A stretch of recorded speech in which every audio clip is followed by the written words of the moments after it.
Story flow hub में खुश आमदीद। आज हम सुनेंगे दुनिया के सबसे लालची इंसान की कहानी।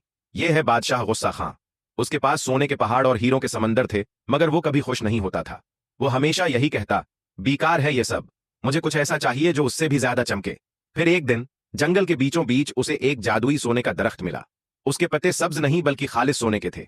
बादशाह की आंखें चमक उठें और वो खुशी से चलाया।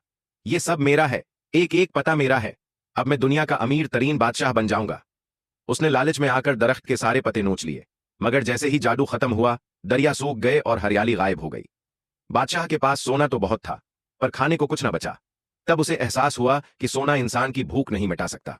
बादशाह को अपनी गलती समझ आ गई। उसने अपना आखिरी सोने का सका दिया और बदले में एक सब्ज बीज हासिल किया। उसने वो बीज जमीन में बोया और जैसे ही जंगल फिर से हरा भरा हुआ, उसने सीखा कि असल खजाना सोना नहीं, बल्कि जिंदगी और हरियाली है।